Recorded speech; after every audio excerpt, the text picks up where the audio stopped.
Is just Chicago allows me to be me. They love me for who I am. And they took the time to get to know me outside of just basketball. For the umpteenth time, Kennedy Carter finds herself right at the epicenter of WNBA headlines.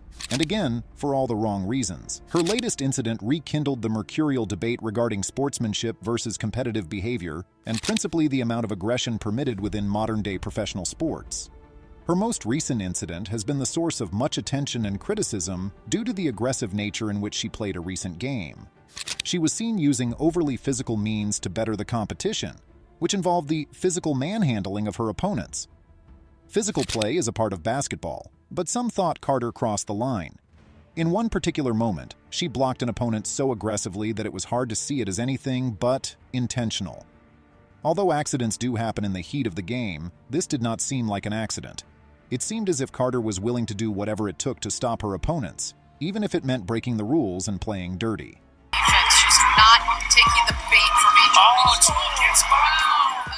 This incident came weeks after another controversial episode involving Carter and Caitlin Clark, the fan-favorite rookie from the Fever. Clark is known for her clean play and sportsmanship, so when Carter laid an unnecessary hit on her, it was uncalled for. The hit came well after the ball had gone through the net and prior to it being inbounds, thus clearly not part of the normal flow. It is the unnecessary nature of the hit that makes WNBA fans and commentators outraged. Clark is not that kind of player who would do dirty play. Many in the game questioned if Carter's actions were pure jealousy, seeing as Clark is the face of the game. With Clark's rise to the top and dominance on the court, she has become an endearment to many of the fans and received media attention. Therefore, some came to a conclusion that Carter was just trying to make a name for herself off Clark. Kennedy Carter now with 12 points off the bench. She hit the fan favorite, Fever rookie Caitlin Clark, in an absolutely unnecessary fashion. There was no need for it whatsoever. The reaction to this came swiftly and loudly. Fans and pundits went straight to social media and sports talk shows, visibly nonplussed by such an action. They pointed out that such behavior had no place in the professional game, demanding the league authorities do something about it. The incident brought to the limelight also the role of the referees and the steps they take to keep the players safe. Though the body took a visible beating, Clark did not lose sight of what mattered. The Fever took that game 71-70 against the Sky, and Clark had a lot to do with it. A little extra context would be the differing backgrounds of Kennedy Carter and Caitlin Clark, which makes this in-game battle between the two all the more complete. Clark is from Iowa, where she attended college at the University of Iowa to play basketball. She became an overnight star, feared for her scoring prowess and on-court leadership. For Clark, college legend came with books full of records. She's pegged as the future for the WNBA, probably the greatest player ever to play in the league. Her rise to prominence was swift and spectacular, making her a household name among basketball fans. Carter is from Texas and played for Texas A&M. She too has had a great college career, but the road to the WNBA was downright difficult. She has had to work harder, spending time in Turkey, China, and Poland just to stay within the WNBA. Unlike Clark, who was in the limelight since the very beginning, Carter had to fight and repeatedly prove herself. She's had a career marred by controversy and aggressive incidents, but also marked by hard work and determination. In their recent rematch, Clark showed why she's so highly regarded. Scoring the first bucket of the game, she set the tone for the rest of the night. Clark's relentless focus and skill led the Fever to another win, putting an even larger stamp on her as a rising star. Meanwhile, Carter's aggressive tactics overshadowed her talent, drawing negative attention instead of praise. Considering both players are known to be fierce competitors, their rivalry could boil down to one of the fiercest in WNBA history. There is much controversy surrounding Carter's behavior and exactly what she did in these incidents, while also understanding the bigger picture of her career bodes well in explaining the depth of the controversy. But maybe the biggest difference between these two players is that Clark had all eyes on her from the get-go, and Carter, even though also well-known, had to go at Clark to make her name more known. Clark is the one that is attacked, and for a big reason too. The Caitlin Clark incident, probably the most notable one, occurred in a game between the Fever and the Sky. Caitlin Clark was playing very brilliantly, but Kennedy Carter fouled her off the ball in a fashion that many people considered not only unnecessary but excessive. The ball was already through the net, and things stopped a second. Instead of letting the game flow, Carter struck Clark. It was outside the spirit of fair play and dangerous. The force and timing of the hit suggested it was more about sending a message than playing the game. The backlash was immediate. Devoted WNBA fans took to social media to express their outrage. Sports analysts on every platform picked apart the incident, discussing what it could mean for the league and Carter's career. Many demanded that the league do more to prevent further incidents by meting out harsher penalties for that behavior in order to protect the players and the game's integrity. The resilient and focused Clark did not let it get to her.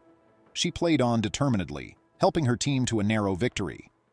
Her fans and peers heaped even more admiration on her ability to stay cool and respond with skill, rather than retaliation. She is the #1 pick in the draft and maybe one of the most hyper players to come into the WNBA in the last 2 decades. What really adds to the rivalry is that Kennedy Carter and Caitlin Clark have the most contrasting backgrounds and paths to the WNBA. Caitlin Clark, native and raised in Iowa, stamped her name through high school basketball. She continued her college career close to home at the University of Iowa. Her collegiate career was nothing but spectacular. She broke numerous records and became a national sensation.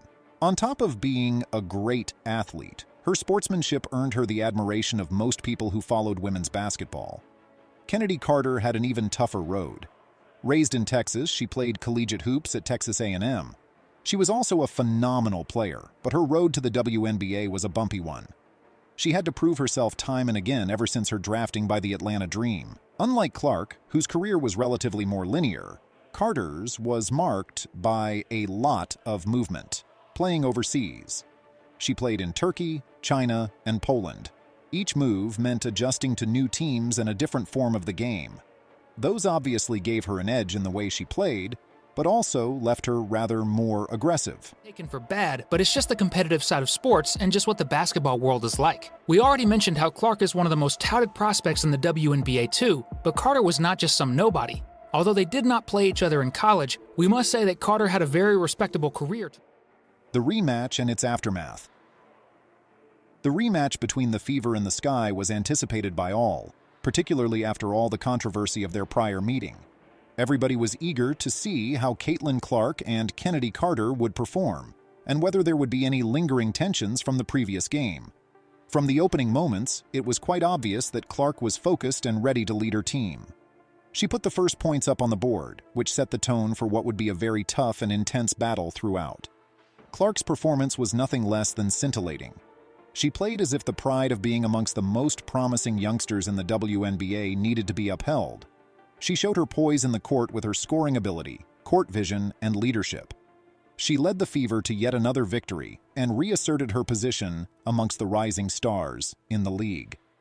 The ability to stay calm and deliver under pressure showed she was made of tougher mental character and skill. Spot in the WNBA was not guaranteed, as she also had to grind overseas and prove her worth there too. So she could finally get back in the WNBA with 2 years of abstinence. She played mostly in Turkey, having also had stints in China and Poland. A great curiosity is that while playing in China, she was also involved in a scuffle where the police had to intervene. Although it is very important to say that, she did not cause this incident, but she was just sticking up for her teammate who was actually the perpetrator. She did not get punished, and rightfully so. While Kennedy Carter continued playing her aggressive game, if anything, she did flash moments of brilliance.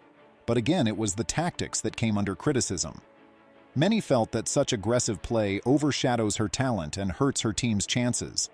All efforts went in vain as the Sky failed to win, going down to the Fever 83-91. The broader implications. The cases of Kennedy Carter and Caitlin Clark broadened to implications concerning the WNBA and professional sports as a whole. They raise serious questions. What is the place of aggression in sport, the role of referees, and the actions leagues should take toward protecting players? Aggression has long been a part of sports. It can be a tool for gaining a competitive edge and to intimidate other opponents. There is, however, a line between playing aggressively and playing dirty. Players who cross this line not only put their opponents in danger, but also undermine the spirit of fair play that lies at the very heart of sporting contests. So, what the WNBA and other professional leagues should do is strike competitive intensity with safeguarding the well-being of players. The future holds challenges and opportunities for both Kennedy Carter and Caitlin Clark. Carter wants to find a way to channel that competitive drive into positive play. She has the talent to be a star in the WNBA, but needs to avoid her aggressive tactics overshadowing her ability. She can turn into a major player for this Sky team and a respected figure within the league if she finds a balance for this. Carter held her own too, but it's a shame that because of the push in the last game, she overshadowed herself and drew attention in the negative way, not the positive. However, she showed that not only Angel Reese is a real baller on a team, Clark, on the other hand, will be building off of an incredible start. Her performance in the rematch against the Sky showed just how resilient and skilled she is. Clark can become one of the greatest players this league has ever produced, and the future seems limitless for her. She just needs to stay focused and not let the actions of others move her eyes from where she wants to go. These incidents, therefore, bring to the fore the need for the WNBA to promote fair play and ensure players' safety within its environs. The league needs to take proactive measures,